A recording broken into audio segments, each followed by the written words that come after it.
Tony Velasquez. Ako naman si Danny Buenafed. Ako naman si Nina Corpus. At ito ang Balitang Year.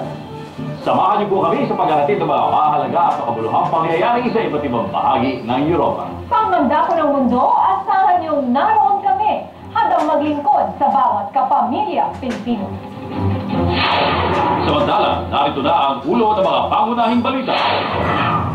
Kampanya para tutulan ang pagmimina sa Palawan nakarating na sa Italia.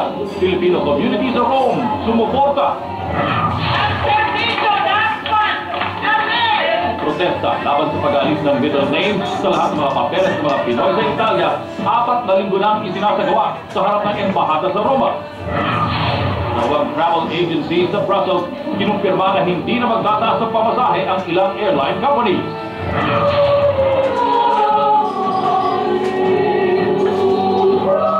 Ateneo de Manila College Glee Club tinakot ang pinakamataas na award sa choral competition sa Switzerland, Slovenia at Bulgaria.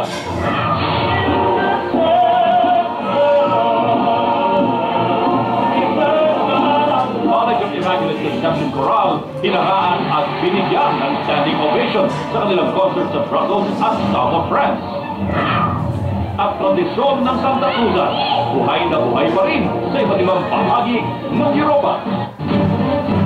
Nakarating nga sa Italia ang kampanya laban sa pagmimina sa Palawan. Inilunsad ng Save Palawan Movement ang kampanyang No to Mining in Palawan noong Pebrero para makakalap ng 10 milyong pirma. Ipinakita naman ng Filipino community sa Roma ang buong suporta nito sa kampanya. May report si Diego Evangelista. Hinigayat ng isang Italian anthropologist ang mga Pinoy dito sa Napoli na pumirma sa signature campaign na tumututol sa pagmimina sa Palawan. The Save Palawan movement petition that is aiming to collect 10 million signatures. Itong campaign, hindi basta-basta para sa Palawenyo o para sa katutubo dun sa Palawan. Itong campaign para sa lahat, para sa susunod ng henerasyon. Coordinator si Novelino ng Aldao International Network at 20 taong nanatili sa Pilipinas kasama ang mga katutubo. Kaya naman ramdam niya ang sentimiento ng mga taga-Palawan kontra pagmimina na nila isisira sa kapaligiran ng lalawigan. Bumalik siya ng Italia, bit-bit ang misyon laban sa pagmimina. Nataon ang kampanya sa Pistang Bayan ng Filipino community dito sa Napoli na may Santa Cruzan. Habang nagkakasayahan, abala naman sa pangangalap ng pirma ang 54 anyos na si Aling Elizabeth Lavira. Humihingi ng kampanya para sa Palawan na ngayon kinakalbo ng mga miners. Hanggat po pwede, magkaroon tayo ng tinig mga OFW para mapigilan natin ang pagkakalbo ng pinakamagandang lugar natin sa Pilipinas. Hiling naman ang spiritual advisor ng Filipino community dito, sana ay kumalat ang signature drive sa iba't ibang panig ng mundo. Kapatigil ng minahan sa Pilipinas ay laban ng lahat ng Pilipino. At bakit ito'y narito din sa Italy? Kasi naniniwala ako na ang 8 milyong Pilipino na nasa abroad ay dapat magkaroon ng tinig. Ang Aldao ay nilunsad ng ABS-CBN Foundation sa pangunguna ng Executive Director Gina Lopez. Para sa Balitang Europe, Diego Evangelista, Naples, Italy. Muling naglunsad ng kilos protesta ang 2 Pinoy organizations sa harap ng embahada sa Roma bilang pagtuligsa sa pagtatanggal ng middle name sa mga papeles ng mga Pinoy doon. May report si Jocelyn Luis. Webs nang nagwewelga ang mga migrante at alyansa ng mga Pilipino sa Italia sa harapan ng embahada bilang protesta sa Circular 29 na naguutos ng pagtatanggal ng legal name sa pagrehistro ng mga dokumento ng mga Pinoy sa Italia. Naging mainit ang issue noong Oktubre nang hilingi ng embahada na magkapisa ang bagong regulasyon na inaprubahan ng gobyerno ng Italia. Matapos ang kritisismo, nagbigay ng Circular 4 o guidelines para mapadali ang proseso sa pagrehistro ng pangalan at masolusyonan ang mga problemang posibleng maranasan sa ilalim ng bagong batas. Kinakailangan natin itong ipakitrong muli sa NAGRAPID. Ang ating Codice Fiscale ay magbabago na naman. Ang ating Carta de Identidad ay muli mababago. Ang ating lahat ng ating dokumento ay mababago. Dapat ito, maibalik talaga kasi ang nilabag dito, yung cultural identity ayon sa human rights lawyer na kinukonsulta namin. Matapos ang rally, ipiniliwanag ng ambassador na ginawa nila ang lahat para mapadali ang batas sa pamamagitan ng Circular 4. Kinumbinsi naman ng konsilyere adjunto o konsehan ng migrante sa Roma ang mga Pinoy na pagbigyan ang bagong batas. Hindi abala sa Pilipino dahil ipapatupad ngayon yung pagtatanggal ng middle name batay na rin sa mga iskadensa ng mga dokumentong hawak natin dito sa Italia. Talagang kailangan nating sumunod sa batas ng Italia para magkaroon tayo ng isang uniform system of registration. Malaking tulong din daw ang Circular 29 sa problema ukol sa nagka-problema sa pangalan nung nakaraang direct hiring 2011 at pagpetisyon sa pamilya. Pero nanindigan ang mga Pinoy na itutuloy nila ang kanilang protesta hanggang hindi sila dinilimik ng embahada. Para sa Balitang Bureau, Jocelyn Ruiz Rojas, from Italy. Magandang balita para sa mga Pinoy sa Belgium na nagbabalak umuwi sa Pilipinas ngayong taon. Kinumpirma ng dalawang travel agency sa Brussels na hindi magtataas ng pamasahe ang ilang airline companies. May report si Raquel Crisostomo. Sa kabila ng pagtaas ng fuel surcharge, kinumpirma ng Antipodes at Asiana Travel na di magtataas ngayong taon ng pamasahe ang ilang airline companies na kapartner ng kanilang ahensya. Matatandang pumalo na sa $101.74 per barrel ang presyo ng langis noong Marso, punsod ng kaguluhan sa Egypt noong Pebrero. Dahilan para tumaas ng 15% ang fuel surcharge rate ng mga eroplano. Pero ayon sa dalawang travel agencies, ginagawa nila ang kanilang makakaya para maibaba ang presyo ng pamasahe.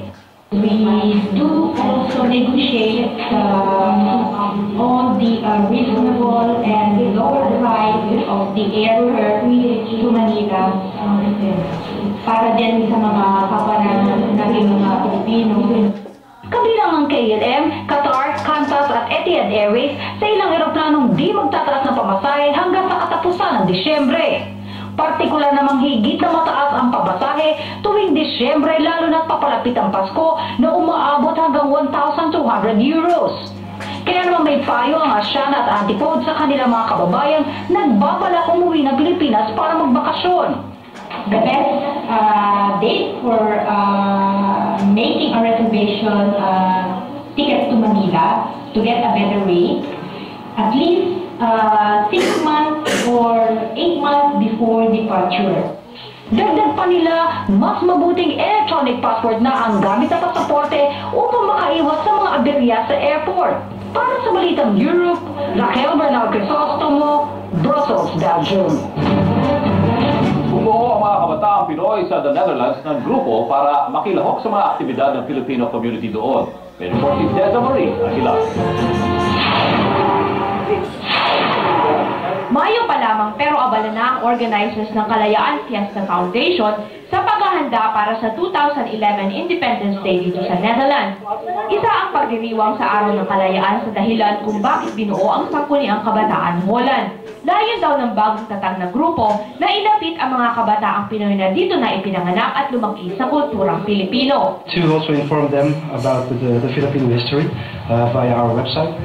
And besides that, we want the young people to also come and celebrate, not only here when as visitors, but also as part of the organization. Unang proyekto ng grupo ay ang pag-post sa YouTube ng performance ng Kalahok. Ang 5 may pinakamataas na boto ang magpe-perform sa Independence Day celebration sa Hunyo 11. Bukod sa talent show, nilinya ngayong summer ng Sangguniang Kabataan Holland ang isang basketball tournament. Para sa Balitang Europe, Deza Marie Aguilar, Amsterdam, The Netherlands. Susunod sa Balitang Europe, musical education, itinutulong ng isang Pinoy sa Paris. At Immaculate Conception Choral, hinaranga ang mga kababayan sa Brussels at South of France.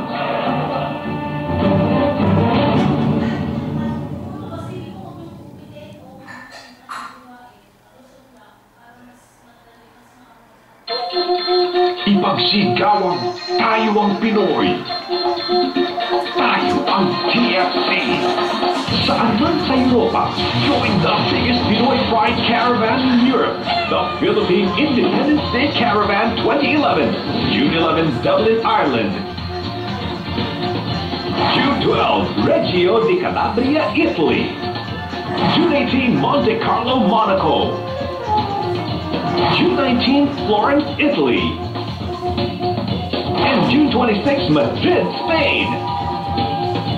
Celebrate with Gabby Concepcion and Giselle Sanchez. Presented by TFC, together with the following.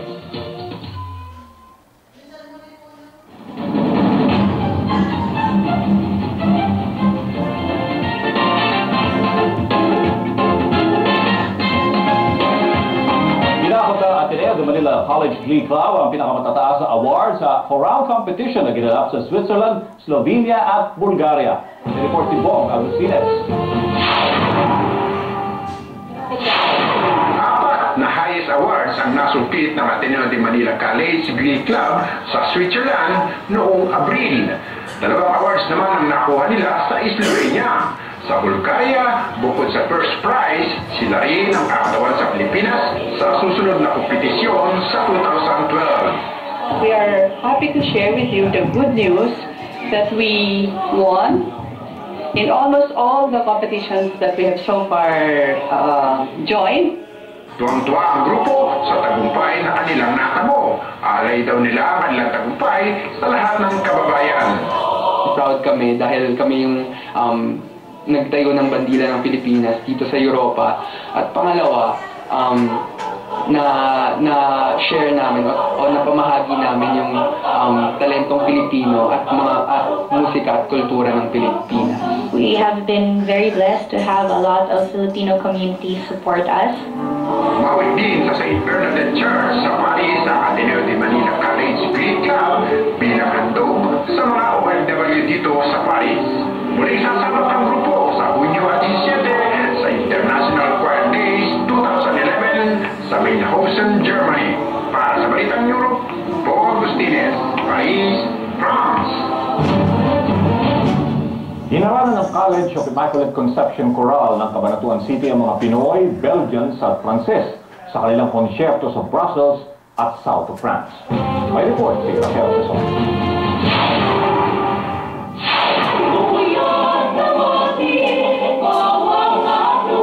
Bilang pasasalamat sa kanilang suporta, isang konsyerto ng College of Immaculate Conception Chorale ang alay ng Knights of Rizal House Chapter sa mga Pinoy at Belgian.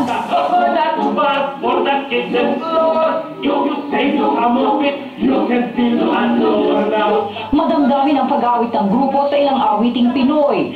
Pero partikular na hinangaan ng mga manonood ang medley ng grupo na iba't ibang awiting may kinalaman sa ulan.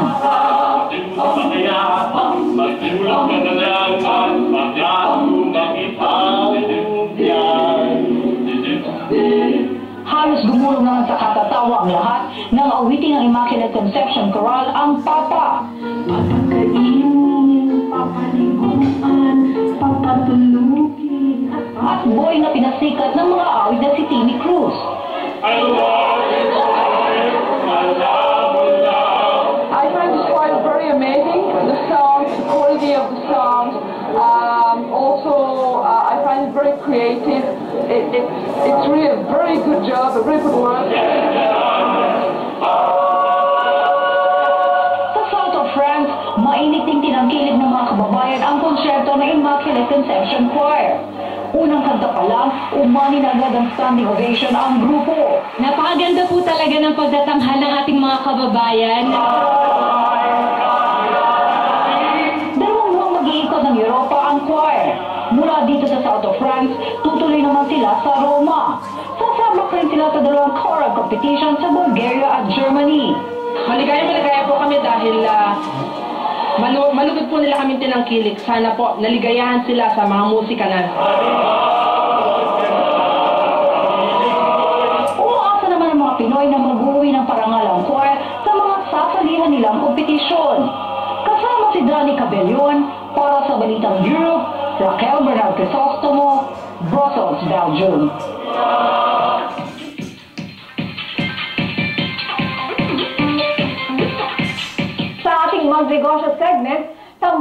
crab farming business. Narito ang ilang tips sa mga nagnanais na pasukin ang negosyong ito. Mud crab o alimango ang tawag sa pinakakaraniwang uri ng crab species na kinakain at ibinebenta sa Pilipinas. Karaniwang sa mga fish pond ito kinoculture, pero may nauuso na ngayong paraan upang i-culture ang mud crab na totoo nga namang mas environmental friendly. Sa Masbate kung saan nandoon ang Pawa Mangrove Park, nakita ng local government doon na pwedeng magparami ng mud crabs sa paligid ng mga mangrove o bakawan. Sa mga crab pens na ito, nakakapag-harvest sila ng halos 100 malalaking mud crabs kada hango. Galing ito sa wild na sa lakas na nagkulitan po sila dito, kinukultura at pinakalaki. Ganun po, ilang kilo po yung mga ganyan na mga katulad niya? Siguro ito abot ito ng mga half kilo. Umaabot sa halos 4 na kilo ang bigat na nakukuha ng mga alimango dito. At maaaring humaba ng 24 centimeters ang shells nito. Bumibenta sa 150 pesos kada kilo ang mud crab. At kapag nasa Maynila na, ay umaabot ang retail price nito sa 350 pesos kada kilo. Crab season sa pagitan ng Enero hanggang Marso kung saan hindi maulan. Karaniwang 4 na buwan ang hintayan bago lumaki ng gusto ang mga similya ng mud crab. Ayon kay Chairman Elmer, umaabot sa 1 hanggang 2 milyong piso ang puhunan kung nais ninyo magsimula ng crab farm. Kung malayo sa mangrove area, mangailangan kayo ng isang malawak na palaisdaan, maraming tubig, at lugar na malayo sa polusyon. At sa loob ng 4 hanggang 6 na taon ang hintayan bago makuha ang inyong return of investment. Para sa Balitang Europe, Jerome Padriguera.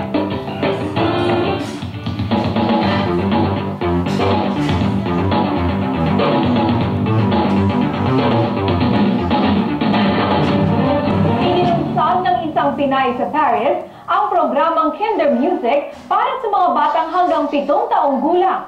May report si Bong Agustines. Isinusulong ni Lisa Velasco Domez ang musical education na isa sa pinakamagandang paraan para mahasa ang talento ng mga bata dito sa Paris. Ipinakita niya sa La Défense, Paris, ang demo class ng Kinder Music kung paano tinuturuan ang mga bata. Dahil Pilipino ako, ino-offer or pinibigay ko ang pagkakataon na to sa Filipino community sa Paris bago ko i-introduce sa mga banyagang mga bata. Maging ang mga magulang ay saludo sa sistema ng Kinder Music.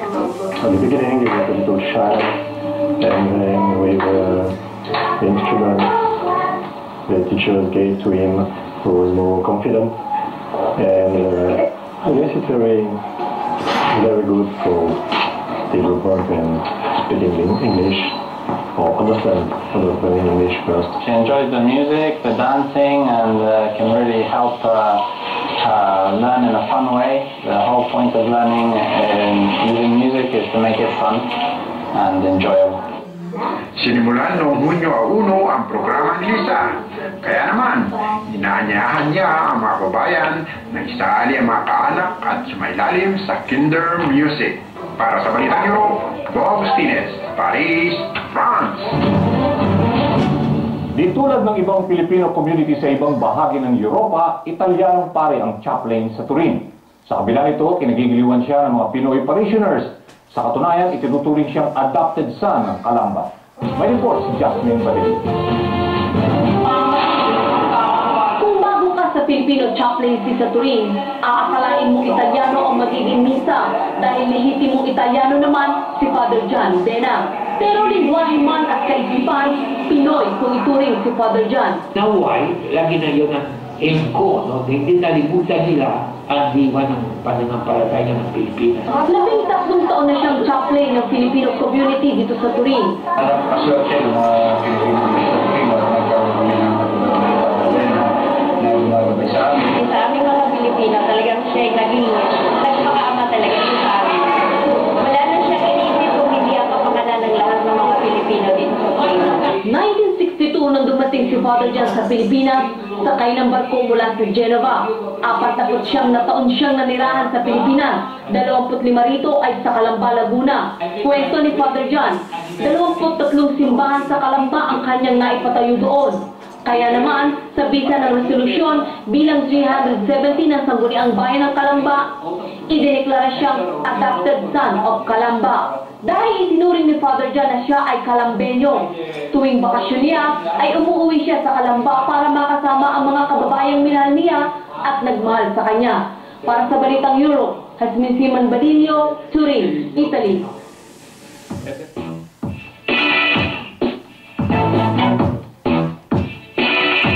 Sa ikalawang magkasunod na taon, tinanghal na kampyon ang Pinoy sa isang volleyball tournament sa London. Report si Patrick Camararupeta. Pinakita ng Philippine Spikers volleyball team dito sa London na kaya na kataubin ang mga tayo sa loob nito. Nakawat nila sa kandas ang mga lumasatang daliri nila noong isang taon. Naging makikita ng mga namin kung naman ito na makamapot sa 3 sets. This is our second year winning in competition like champion.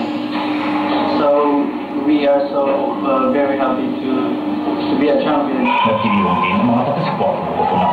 It is amazing, really. We are very pleased and excited because for consecutive years, they are the champions, the Pinoy Spikers. Aminado naman ng Spikers team na nahirapan sila sa laban. Pero mas matamis daw ang kanilang tagumpay dahil pinatunayan nila ang hangat ng Pinoy sa volleyball. Para sa Balitang Ito, Patrick Camararupeta, London. Nagpakitang gilas ang Team Shiva sa pagbubukas ng 7th season of Basketball League sa Romford, Essex. May report si Joel Gutierrez. Pinatakob ng Team Chivas ang Team Rise X sa pagsisimula ng ika-7 season ng Basketball League na inorganisa ng Parking Havering Redbridge Filipino Community. 10 koponan ang sumali sa liga na layong magbigay kasiyahan sa mga Pinoy. Tuloy namin ginagawa ang paligang ito upang ma-divert ang atensyon ng mga Pilipino, hindi lamang puro sa trabaho, kundi para makisalamuha sa mga kapwa Pilipino at maging masaya din. Alam naman natin lahat na malayo tayo sa Pilipinas. Kumpiyansa ang coach ng Team Chivas na nakahanda ang koponan sa kanilang laban sa kampiyon ng nakaraang taon na Team Tinuri.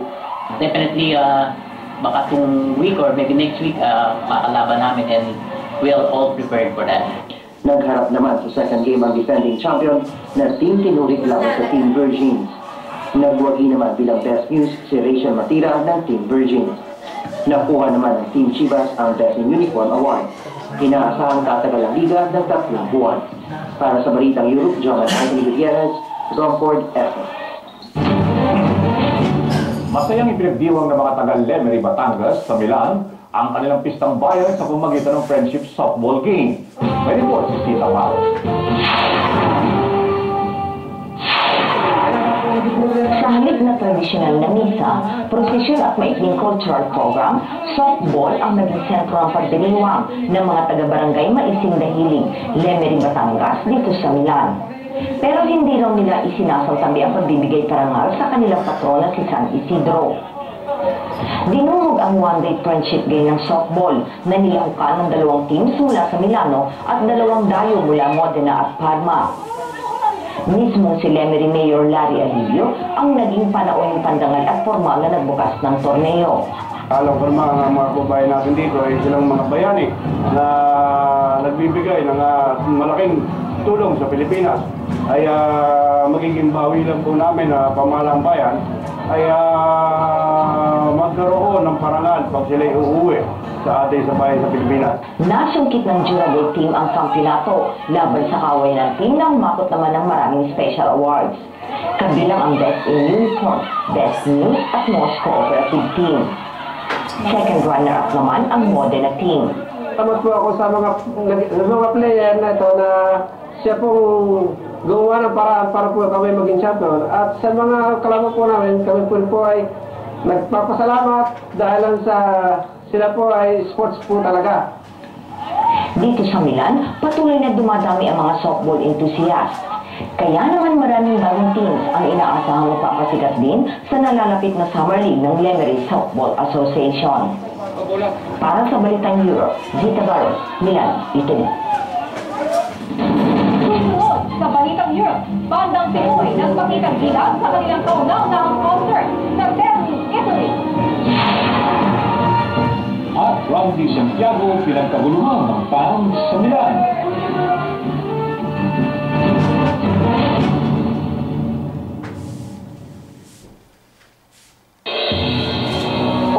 years.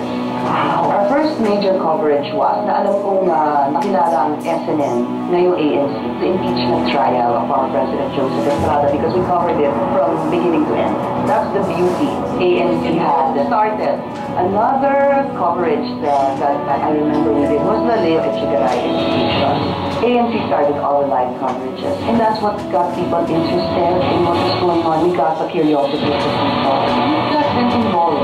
We informed people without trying too hard. We just informed the people because there was a thirst for knowledge that was captured by ANC. Noong una, wala kasi mga bote yung mga bata dito. Natutuwa kami at napuntahan kami yung teacher Ted Pailon. Ako bilang teacher, kahit ba, magtuturo ka pa rin. Maasahan talaga si Sir Ted Pailon. Ginagawa ni Sir Ted Pailon sa pagtulong sa mga tao. Ganun din yung ginagawa ko sa mga bata ng sa puso. Sa oras ng inyong pangangailangan, tumasa po kayo. Kami ang inyong sandigan dahil ang solusyon at aksyon ay dapat ngayon.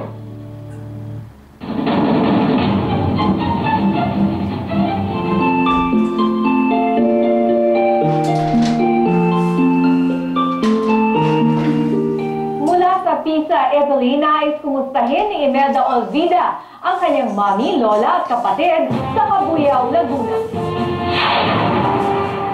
Nakipagsapalaran sa Italia si Imelda Olvida noong 1994. Di niya inakala na tatagal siya ng halos 2 dekada doon. Kasama niya ngayon sa Pisa ang kanyang pamilya.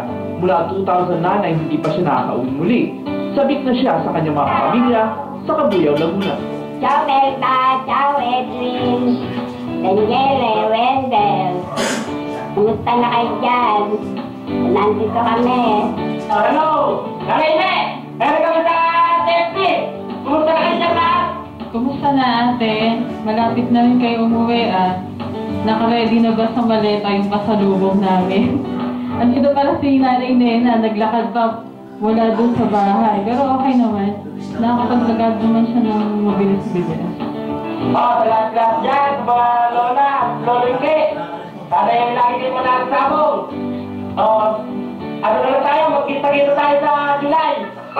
Malapit na tayo magkita. Sige, maraming pasalubong kami dadali. Bye-bye!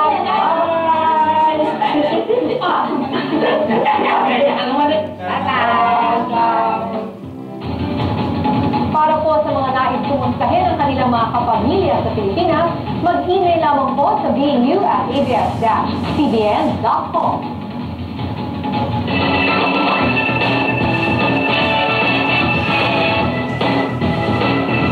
Ipinakita ng mga kabataang Pinoy ang kanilang galing sa pagtugtog at pagkanta sa kanilang kauna-unahang concert sa Terni, Italy. May report si Josie Luis.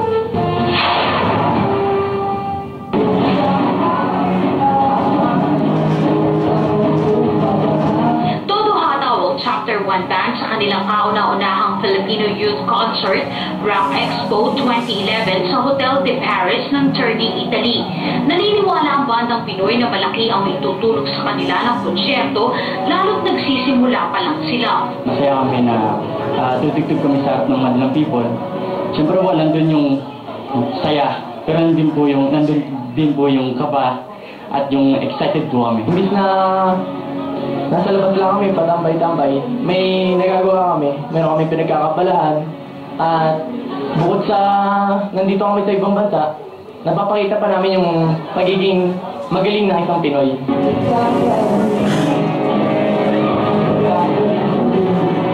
Isang taon ang inilaan ng grupo para paghandaan ang concert. Yung confidence namin sa sarili, yung hiya, pag tumutugtog kami nawawala dahil in-enjoy namin yung music. Bumilis din sa Chapter 1 Band ang kanilang mga panauhin. Nakita ko sa mga bata, ang gagaling talagang tumugtog. Ngayon pa lang, pinaghahandaan na ng Chapter 1 Band ang pagsali sa Battle of the Bands sa Italia. Para sa Balitang Europe, Jocelyn Ruiz Rojas, Terni, Italy. Nagpaguluhan ng mga Pinoy ang singer-host-actor na si Randy Santiago sa kanyang pagtungo sa Milan para sa caravan show ng isang real estate developer. May report, Nita Bakit.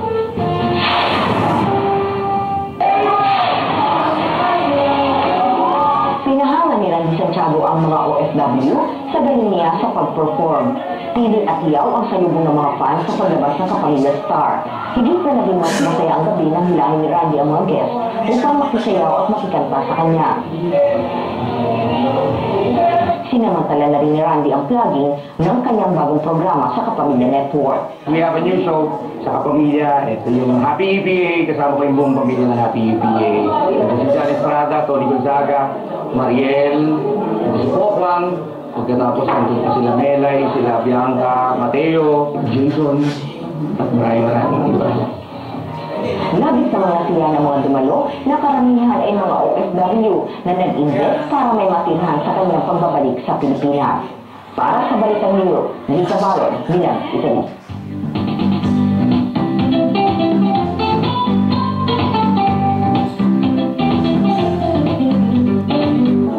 Panahon ng Santa Cruzan ang buwan ng Mayo, kaya naman dinagsa ang pagdaraos nito sa iba't ibang bahagi ng Europa.